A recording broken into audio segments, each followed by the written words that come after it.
Hello, I'm Dr. Ryan Anderson. I'm one of the co-founders of Telos U. This webinar is the second in a series of 3 webinars designed to help you learn about the concept of getting out of the box and how that applies to the work that you and your child are doing during their time here at Telos U. As a little bit of a review, in our first webinar, we covered the idea of way of being, the idea of light and choice points, and how we get into the resistant way of being with other people. And we covered the concept of self-betrayal. In this webinar, we're going to go in much greater depth into the idea of self-deception, justification, and rationalization, the box, and box styles. And then in the third webinar, we'll be talking about how to get out of the box, which of course is the most important part that we want to get to. Let's do a quick review. We talked about the idea that essentially, while there's a wide variety of behaviors that we can engage in, there's essentially 2 ways of being underneath. A way where we are responsive to the humanity of other people and make it as real as our own. We see them as people. We call this being out of the box, being responsive, having an outward mindset. Or we can be in a position where we are resistant to the humanity of other people. We make them less human. We objectify them. And this is called being in the box. This is called being resistant, having an inward mindset. And so, on the one hand, we have a heart at peace with others and able to open up room for the reality of their humanity in full. And on the other, we have a heart at war with others, where we resist parts or even all of their humanity and distort both our view of ourselves and them in the process. One of the reasons this concept is so important is that way of being determines, to a great degree, our influence with other people. Having a heart at peace with other people, we are much more likely to have them be willing to respond to us in a positive way, even if we're imperfect in our techniques and our strategies. Whereas if we have a heart at war with other people, even if we are absolutely precise in techniques, we are likely to get resistance from other people. We talked about the idea that this shared humanity is constantly inviting us in a variety of ways for ways to think, feel, and respond to other people. And we are capable of obeying that particular sense, of living in conformity with it, but we are completely capable of resisting it. And so, on the one hand, we're responsive to it, on the other hand, we're resistant. And when we are resistant to it, it creates a tremendous amount of dissonance within us. Because if we're aware of the fact that we're objectifying another person, if we're aware of the fact that we are exaggerating our rightness and exaggerating their wrongness and using it to profit and justify our own imperfections, that's a lot to live with. And that's not something we just walk around with. But our forever creative minds are more than capable of resolving that dissonance in a variety of ways. And this is where the concept of self-betrayal comes in. So the act of self-betrayal, and what that means is I had a sense of the humanity of the other person. With that, it invited me to do certain things in the way that I treat them, the way I think about them, the way I feel about them. When I resist that, no one is telling me that but myself. That's my moral compass. That's my humanity resonating with the other person. So, in that act of self betrayal, deciding not to honor that sense within myself, that causes that cognitive distortion and that moral distortion that we talked about earlier, right? The dissonance that's there. And this dissonance is powerful and it's uncomfortable. So, in that resistant way of being, human beings have a form of trying to resolve that dissonance, which is swift, it's instinctual. We don't even have to think about it and do it strategically. And when we do it, it is very convincing to us to the point where we don't even realize that we're doing it. It just feels like objective reality. And this is where the concept of the box comes in. The box is the psychological process we go through in the resistant way of being to resolve that sense of dissonance.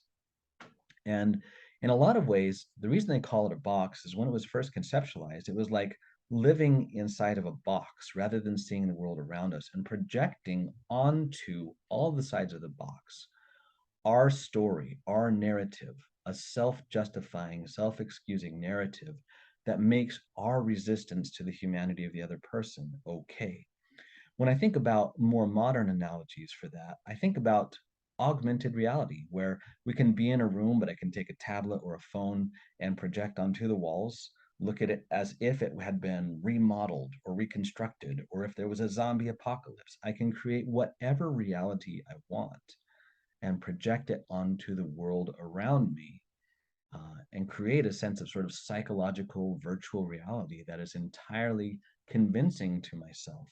And part of that virtual reality is to hide from me that it's virtual reality, that it's not the real world.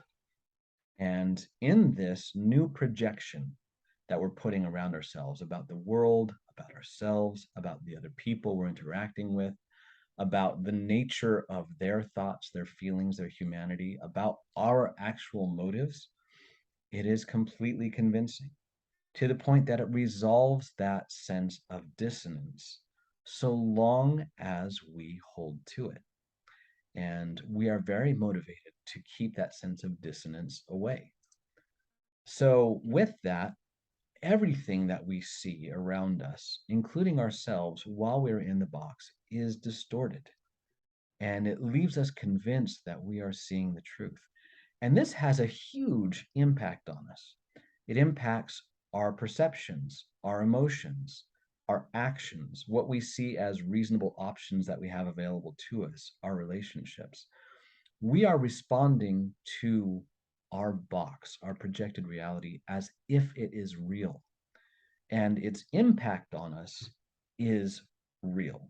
One of the sort of fundamental tenets of psychology is what we perceive as real has real consequences, whether it is real or not.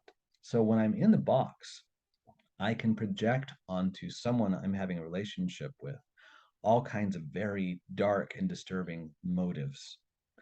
And the way I'm affected is as if that was true, whether or not that's what the other person actually thinks, feels, does, or intends. So, this is a very powerful psychological construction that we do. But the funny thing is, we create it pretty much effortlessly. And it is a great source of suffering and dysfunction, both for ourselves. It creates suffering that we don't have to experience because it's only the result of our dysfunction. And it is above and beyond any real mistreatment we might be receiving from that other person. But it also becomes the motive for us to create suffering for them as well. There are a lot of symptoms that we can look at to begin to recognize that we might actually be inside this kind of a box. So, at the core, the box needs blame. The foundation of this world in the psychological projection of the box is blame for the other person, making our resistance to them their fault. So we accuse other people in our minds with these, what we call horribleizing. And one of the ways that we do this to convince ourselves is we do tend to pick upon things that have some basis in reality. Everyone has quirks, everyone has flaws. When we're in the box, we find those particularly useful. And we seize upon them, and then we put some makeup on them, and then we kind of do some other things to make them larger. And we begin to exaggerate and build upon. And we can invent other flaws as well, because once you've built up their flaws enough, other things are much more believable. And these accusations occur both in thoughts and in feelings and in perceptions. We'll talk about that a little bit more later on. But another major function, so accusation is the primary dynamic of the box, but there also is a dynamic of excusing ourselves. Just as much as we have to amplify their faults, their flaws, and invent new ones, we have to exaggerate our own personal virtues, our rightness, and we have to minimize or erase the imperfections of our own humanity and our potential for making mistakes and for inadvertently contributing to problems for ourselves and for other people. So, where we are experiencing difficult emotions or are in a bad situation, we are invested in the idea of seeing ourselves as the victim of the other person, of the circumstances. We are powerless. The bad thing happening, the unpleasant thing happening, is not our fault, and there is nothing we can do to fix it. It's 100% someone else's responsibility. That's one of the symptoms of being inside the box. And we also have a tendency to distort our values to justify attitudes and actions. We'll go into that a lot more detail later on. But it's very easy for us to say the things I feel I'm doing well, suddenly all those values become much more important. Any values or virtues the other person may have get downplayed. Or anything that I do, I can focus on one piece while ignoring the fact that values and virtues exist in an ecosystem of other values and virtues. So I overemphasize one, underemphasize the others to the point where a value in isolation can easily be used to harm other people. And at the end of all of this is this idea that we are correct, that our thoughts, our feelings, our conclusions, our actions are the only reasonable and rational thing anyone could possibly expect from us in that situation. And there's no room for our improvement. These are all symptoms of the box. So, to pull a little bit from the book The Choice again, a quote that describes this process of self justification is as follows: Betray myself, and I do wrong. Do wrong, and I seek to be justified. I begin seeing a world that makes the wrong seem right. Betray myself, and I seek to be justified by blaming others. I become resistant to them. Reducing people to mere objects is the way I resist them. So, when we get in that resistant mode, we do not see the person we are resistant towards accurately. We can take aspects of reality and twist them. For example, a child who is struggling emotionally with anxiety, depression, learning disabilities becomes instead, in our eyes, a rebellious child. Or an overwhelmed spouse, instead of being someone that we love and who needs our help and our attention, becomes an ungrateful spouse who doesn't see what we're contributing enough, doesn't give us enough credit, and therefore they are a nag. Or opportunities to help lift other people, that when you love someone, you want to help make their lives better. Those opportunities, which are the golden currency of love, become a burden, a tax to be paid. Or family relationships, which for most people are the primary source of happiness in their lives, become a chore, something they don't want to do if they can get out of it, or do as minimally as possible so they can focus on other things that feel more important or more interesting.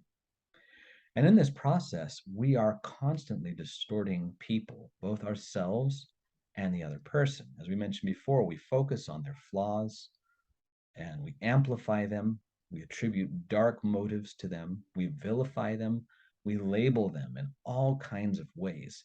And the smarter we are, the more sophisticated they are, the more sophisticated and intelligent sounding the labels we apply. And therefore, we can't see that this label I'm applying is my way of objectifying the other person, not diagnosing, not understanding, but I'm giving them a label so I can say, this is why it's okay for me to dismiss that other person.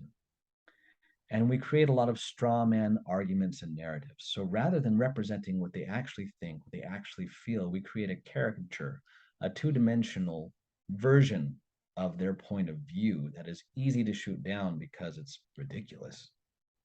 And we attribute this as their real thoughts, their real feelings, their real position. And we shoot down their straw man arguments. I feel very victorious and very superior while we're doing so. And because their thoughts, their feelings, their positions are so ridiculous, we feel justified in dismissing the way they think and the way they feel. And we have created for ourselves a need for the other person's faults. In fact, a need that can't be satisfied by the faults they actually have. It must be fed by amplifying and building upon their faults. So, like it says in the book The Choice, betray myself and I horribilize others. I focus on their faults and even exaggerate them. But you say others can be horrible, they can do wrong to you. Yes, but when do others appear most wrong to me?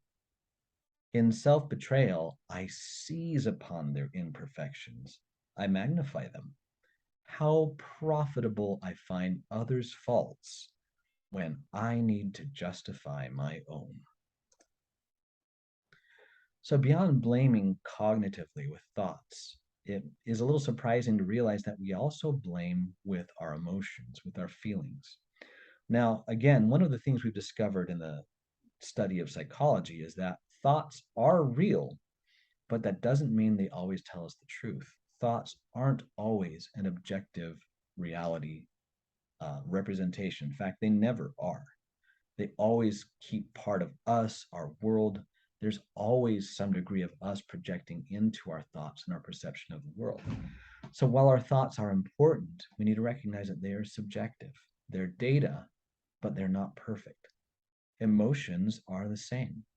Emotions are real, but they don't always tell us the truth. Emotions are oftentimes a response to the narrative that we're spinning to make sense of our perception of the world around us, and therefore are subject to the same kinds of personal distortions that thoughts are. But they still have the same impact on us, whether they are a real representation of the world around us or not. And both thoughts and feelings can and frequently are distorted to protect us from the cognitive and moral dissonance that we experience when we are in that resistant way of being towards someone else.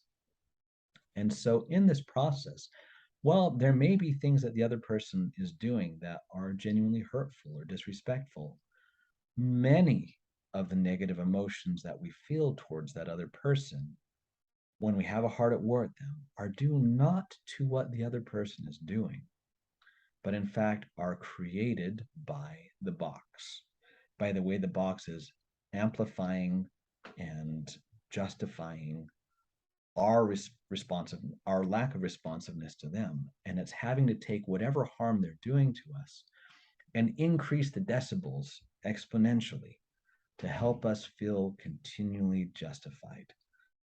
And so that's kind of the trick, is when we're in the box, while externally we might say, I really wish this person would stop doing X, Y, and Z, we've actually created a new need for ourselves.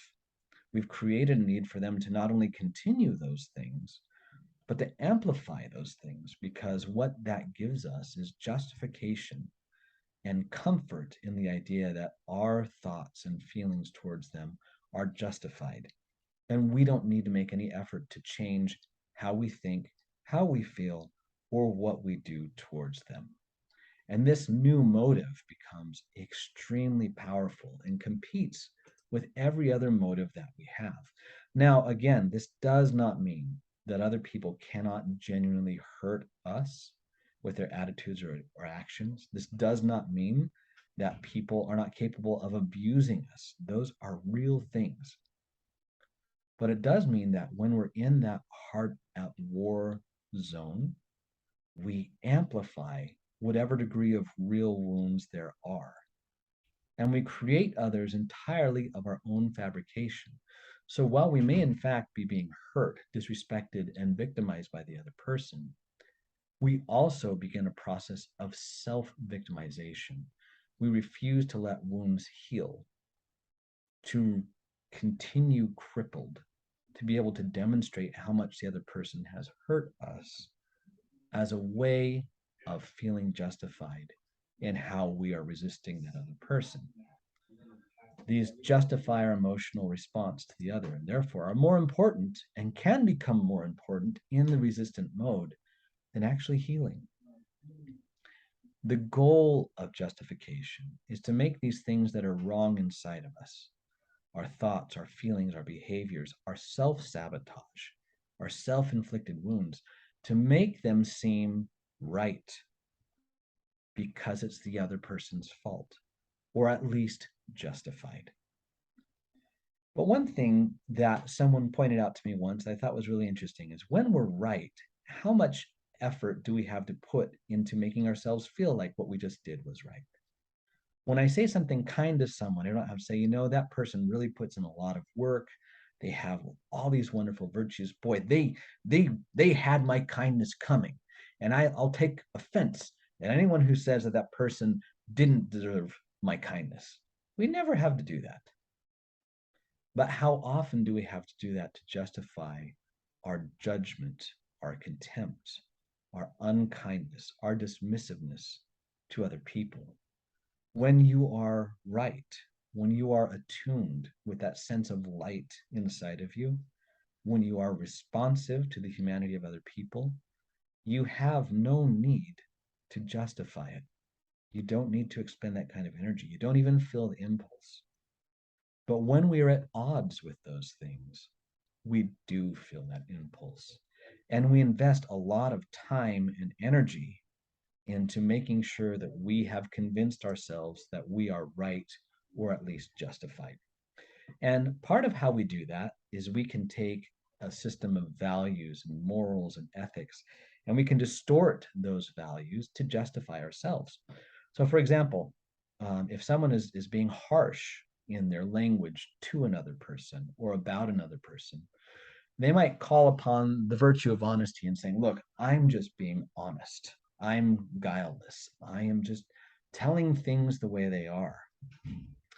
And in that moment, this idea of honesty, especially completely unfettered, unfiltered, and I would say impulsive, saying whatever you're thinking, that idea of honesty has suddenly become very, very important to us in that moment. But other virtues and thoughts such as compassion, kindness, self restraint, tact, suddenly those things are not at all important. We've completely devalued other values rather than seeing that they exist in a constellation with each other. But as long as we can find a pet value to pin it onto, we can feel justified. Or we may find ourselves internally and possibly even externally exhorting the importance of a work ethic when the accusation that we have towards someone else is that they're lazy. So the thing that we can accuse them of being weak in suddenly becomes so much more important to us because we can use it as a weapon against them. And we're completely blind to whatever other strengths or virtues they may be demonstrating. Those don't matter. But the ones we can accuse them on because they're less than perfect or less than even good with, suddenly those become very, very useful to us. And so, as it says in the book, The Choice, in self betrayal, values and principles are distorted. I exploit them, even deform and exaggerate them so they can protect me from the truth. I use the right to justify the wrong. And this is also one of the hallmarks of that resistant way of being is it requires us to have an inward focus because we have to spend a lot of time focusing on ourselves to justify ourselves. And what comes from it is almost an OCD-like obsession with confirming our rightness, finding every little piece of evidence throughout the day that reassures us that we are right in our resistance to the other person. And again, this creates a huge need to freshly remember the wrongness of the other. And in fact, anything we can do to invite, provoke, or put ourselves in front of that bus of their imperfections so we can get hit by it is actually useful for us. And over time, this becomes something that becomes characteristic of us and tries to work its way into our very personality, our very paradigm, our very way of seeing the world. As it says in the book, The Choice, betray myself, and I present an image of myself. The image is that I am the undeserving victim of those I am blaming. To betray myself is to portray myself. It is to portray myself in ways that justify me. And so we begin to have this preferred way of being seen because that protects us. And this often starts with the idea of, well, I am the sort of person who is what? Responsible, strong, tenacious, a hard worker, honest, reliable. Whatever it is, we've become to say, okay, I'm going to give myself full credit for having completely embodied this idea, this virtue. So that anytime we encounter something that would challenge that, you say, well, that's impossible. If the idea is that I'm a responsible person and something I'm doing is actually kind of reckless, we just can reject it because we're saying, well, I know I'm a responsible person. So the suggestion of the person or the circumstances that I'm being irresponsible is completely unbelievable because I'm a responsible person, period. End of subject. I have completed that, and there's no way it's possible that I could be anything like that. So if I see myself as the sort of person who's smart, I'll have a hard time seeing when I'm being foolish. Like I said, if I think I'm responsible, I'm the sort of person who's responsible, then I will be blind to when I'm being reckless or self destructive. When I see myself as the sort of person who's good at solving problems, after all, I solve them at work all the time, then you'll have a hard time seeing when you're actually contributing to problems. And of course, there's the other side, kind of talking about a more better than, almost sort of narcissistic flair, but the other side is a worse than, where I'm the sort of person who's worthless. I'm broken, and therefore no one can expect anything from me or ask me to be able to contribute in a positive way. I am doing by being broken, by shutting down, by avoiding, by using drugs, by getting lost online. I'm doing the only thing that is reasonable for someone, and no one can ask more of me without mistreating me. So you'll notice there's a lot of non sequitur logic that can go on with this. Well, because I am this, it's impossible that that can happen. So, this example of non sequitur, this does not follow that. Your dog is cute. I have three little brothers. There's absolutely no connection. It's that same sort of idea. Well, at work or in this other realm of my life, I am seen this way, or I have these kinds of accomplishments. And therefore, it's impossible because I'm having those accomplishments in this other realm in my life that these weaknesses that people are trying to point out to me about my closer relationships, they can't exist. Because if I'm this way at work, then of course I'm that way at home. But that completely misses the complexity of humanity. We are capable of strengths and weaknesses in the same area, even in the same context, but absolutely between contexts. And the more we repeat this idea that I am the sort of person who, and I am justified for, and I will exaggerate my values in this way, repeatedly justify myself, the choice says, in self betrayal, and such self justifying images become characteristic of me. So, whereas we've talked before saying, look, part of how we get in the box with people is we have a sense of their humanity and we choose to resist it. But when you kind of get into this, people are saying, I don't remember having that sense, that part that you described in my relationship with this person or that person. I don't experience that. Well, part of the reason that is if we have become in a position where this is something we do frequently, we're building a box that we carry with us into new situations where we're already pre-resisting the humanity of other people before we even let the light of those human invitations connect with us. As it says in the book, The Choice, whether they claim my virtue or justify my vice, once characteristic of me, the self justifying images I create of myself in self betrayal keep me focused on myself. And I come to see others in terms of the self justifying images I've created. If their actions challenge the claim made by my self justifying image, I see them as a threat. If they reinforce the claim made by my self justifying image, I see them as an ally. If they fail to matter to the self justifying image, I see them as unimportant. And so, seeing others in terms of my self justifying image, I now enter situations already seeing others as objects. I see them to begin with in terms of their meaning for my view of myself. My self betrayal is now ongoing. And towards people or groups of people in general, I resent anyone who suggests in word or deed that I am not the kind of person I am portraying myself to be. Now, with this, there's a couple of different box styles that we can develop. In the top left, we have the better than box. And our view of ourself is superior, important, virtuous, right. And other people, of course, are inferior, incapable, irrelevant, false, or wrong. And this creates certain feelings, right? Remember how we talked about how feelings can be a part of this or distorted? We're impatient, we're disdainful, we're indifferent with other people. We think that all of their lives would be better if they just lived them the way we think they should. And our view of the world is a place of competition. It's troubled and it needs me. The world would be so much better if I was in control.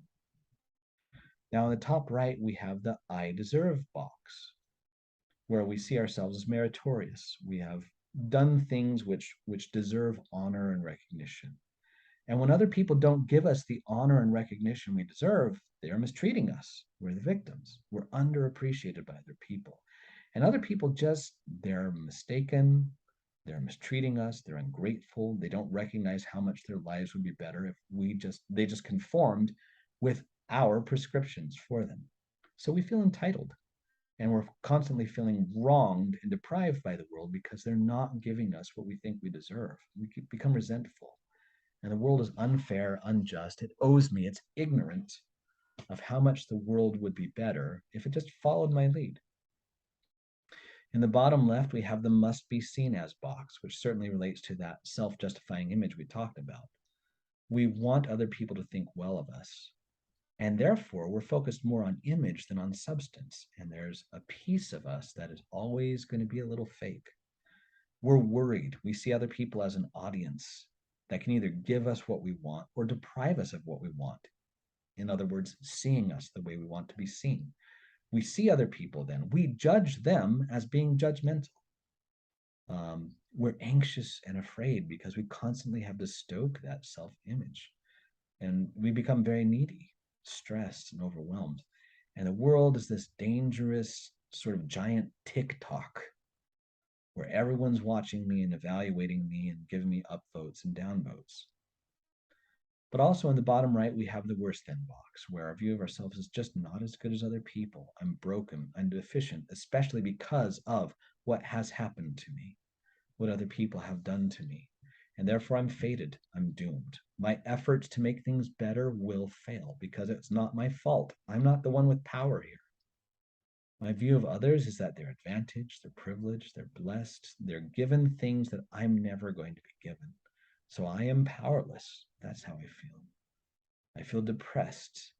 And I'm jealous of other people and bitter about having been put in this situation. And the world feels like it's conspiring against me. The things going on, none of them can be of my own creation. It must be that someone else has gone out of their way to do something to sabotage me. And I can't be responsible for any of it. Now, we're capable of having multiple box styles or all of them.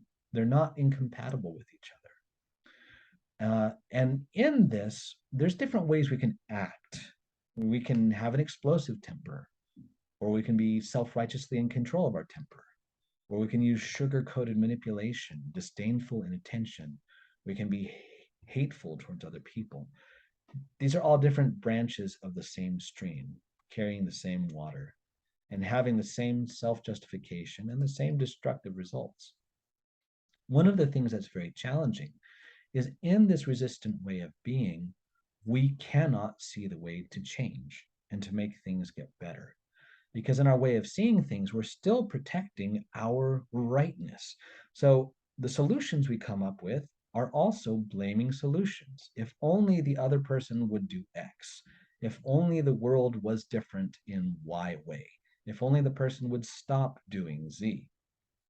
And this way of thinking that the solution lies with other people changing, with the world changing, it can never be us changing. primes us for what we call collusions, which we have another webinar on because it's that important. So we'll encourage you to watch that one after you are done with this introduction to the idea of getting out of the box. But in a collusion, we are mutually engaged and hard at war with one another. And as we do that, we provide each other with what we both actually secretly want the most, but would never admit to ourselves. It's justification. If my resistance towards the other person invites their resistance of me and back and forth, then we both get the pleasure of knowing that the other person's in the wrong and that we are justified and that we don't need to change. And this becomes our new, powerful, self defeating motivator. As it says in the book, The Choice, within my resistant way of being, I cannot conceive of genuine change. I may shift from displaying my temper to controlling it, or vice versa. I may shift from hating people to ignoring them, or vice versa. I may shift from exalting myself to hating myself, or vice versa. In each case, I change, but only outwardly. Inwardly, there has been no change at all. Every resistant change is a change merely in my style of resistance. Now, as we wrap up this leg of the webinar, there's a couple things that I would encourage you to think about, ponder, and write down, and be prepared to discuss in therapy. First, what are your preferred ways of seeing yourself and being seen? If I were to give you the prompt, I am the sort of person who, fill in the blank, what goes there for you? Can you see examples of how this plays into the tension in any of your relationships? If so, how? Can you identify anyone you are in the box with, that you're resistant to, that you may be distorting, exaggerating their faults and flaws, excusing your own? What are the signs and symptoms within you of being in the box towards that person? Can you see elements of one or more of the four box styles? The better than, the worse than, the must be seen as, and the I deserve, in yourself, in any area of your life? And can you identify any areas of your life in which you are engaged in rationalization and justification? Take some time, ponder, write down your thoughts, and be prepared to discuss this with your therapist. And also, keep in mind that as you begin to discover these things, talking to your child about them, being open about the struggles that you have in this area and working through them is actually an important part of moving forward and building your relationship with them and healing any tensions that may exist between you.